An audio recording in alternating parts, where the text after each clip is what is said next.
I'm always looking at systems and how to speed things up and how to make things easier on the artist and easier for myself down the road. But sometimes thinking like that can put the song and the artist's vision on the back burner while your own needs and your necessity and what's making life easier for you comes to the forefront.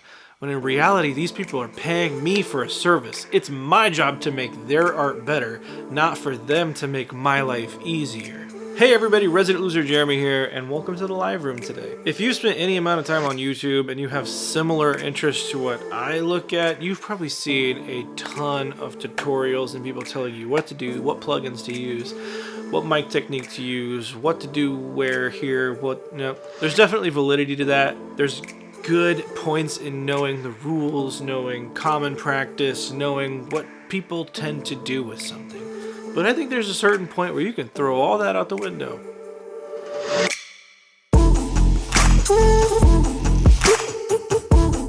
So like I said, there's people everywhere giving you classes and tutorials, and that stuff's important. It absolutely is important in learning how to do what we do and learning common practice and stuff, but at a certain point, you can't be afraid to work outside the box. You need to know the rules before you can break the rules. To that point, I've kind of made some choices in how I work and what works for me that is totally contrary to what others tend to do.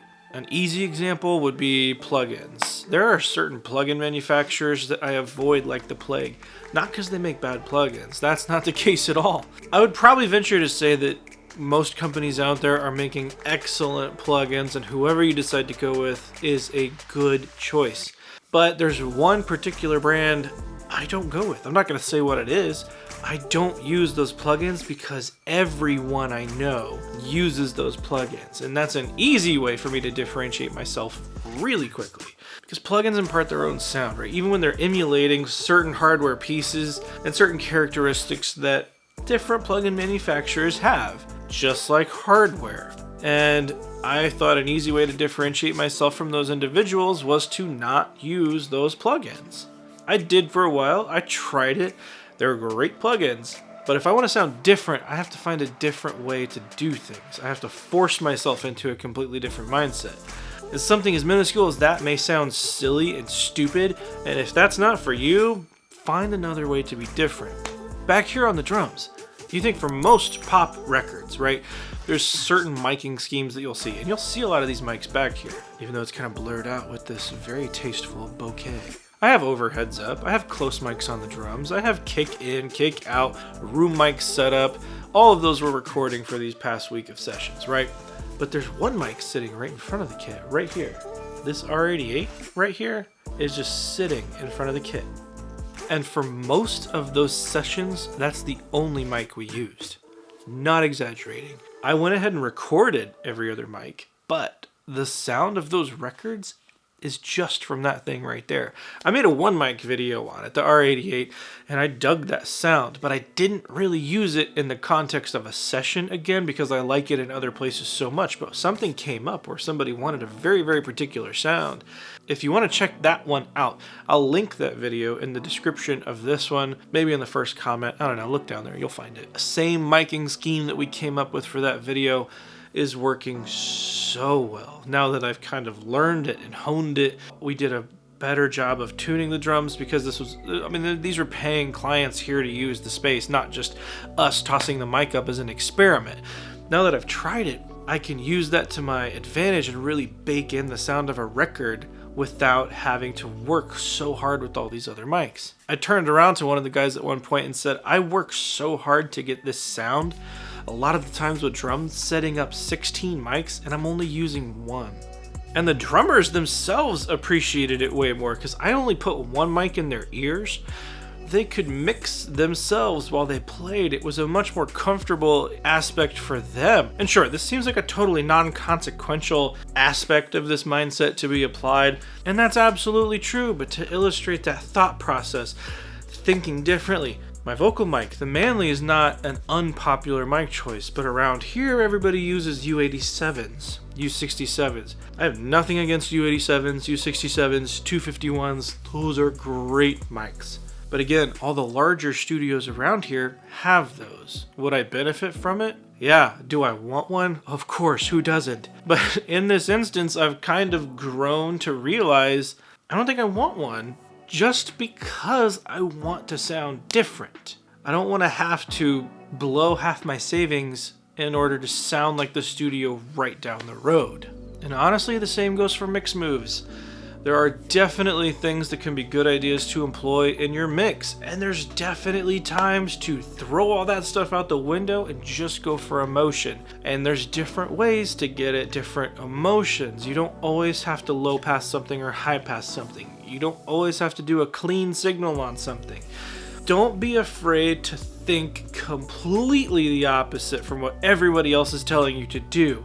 Not that everybody else is telling you something bad. Not that everybody else's advice is wrong. All of this is about being creative in the moment, pushing forward to create art. If your art is exactly like someone else's art is one of those words that just sounds like you're barking the more you say it. But if your art sounds like somebody else's, are you really creating something unique, or are you just working within the confines of what you think you should be doing? Don't be afraid to work outside that box. Think outside the box. Try something. Fail. Like the old Iron and Wine records that sounded like they were recorded with a potato. It is such a amazing sound. I'm working with one band right now who is recording themselves on a tape player, and they're gonna bring the tape player in and we're gonna do a mix on it. Is that typical? Absolutely not, but it's gonna be dope because they're trying something new. If they had asked me how they should be recording, I probably wouldn't start with that, but they have a vision and they should go down that. So there are too many people out there making music for us to all do the same thing, for us to all chase the same sound, for us to all go buy the same guitar amp and get that same tone, for us to mic our drums the same way. There are way too many people creating different songs, different emotions, different vibes, different brands, different types of fans latching on with them for us to do something the same way every time and expect results that honor that original vision. And let me be the first to say I'm a total nerd and I love getting to learn what other people are doing with their mixes, with how they're tracking bands, what they're doing to mic drums. I love to learn it, but it's almost as if I'm learning it in order to try it and master it and then break it. And I'm not trying to sound like some pioneer here. I'm not. There are people out there doing this way better than I could approach it, thinking outside the box constantly. I'm very technically minded, so I have to force myself to think like this sometimes. I'm always looking at systems and how to speed things up and how to make things easier on the artist and easier for myself down the road, but sometimes thinking like that can put the song and the artist's vision on the back burner while your own needs and your necessity and what's making life easier for you comes to the forefront. When in reality, these people are paying me for a service. It's my job to make their art better, not for them to make my life easier. It's a hard mindset to latch onto all the time, and you don't want to think opposite just to be a contrarian all of the time.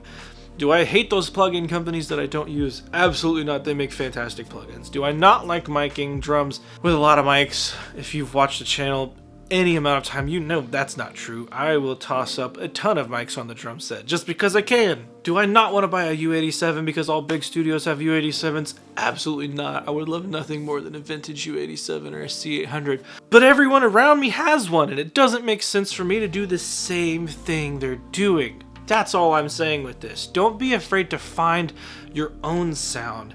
You can ask questions about what I'm doing in my studio. You can ask questions what other people are doing, but don't take it as the roadmap. Take it as an anecdotal experience of what's happening and find your own flavor. If you make the world's coolest studio with the best converters, you're in a world of a lot of peers, right? But maybe you go out and make a studio that's all vibe and you're only recording on like an old Tascam tape deck, but you're putting out dope records. That's pretty cool. That's different. Please don't take that as business advice and go do that. Just to illustrate a point here. You see where I'm going with this. If we all think the same and we all take the same mix tutorials, and even mine, I try not to give super specific mix tutorials for that reason.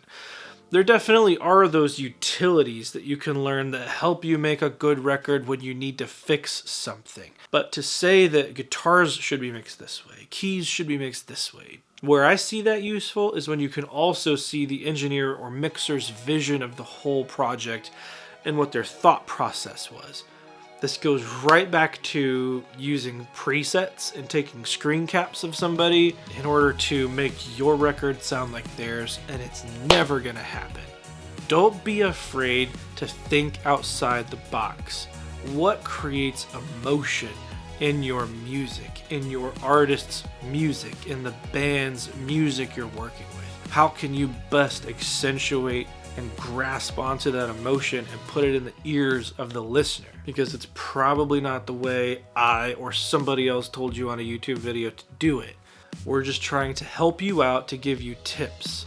It's up to you to make that ultimate decision, and don't be afraid to flip the whole thing on its head. Anyway, guys, I realize I just told you to ignore everyone on YouTube, and that's coming from somebody on YouTube. What is life? Anyway, guys, if you like this one, hit that like button.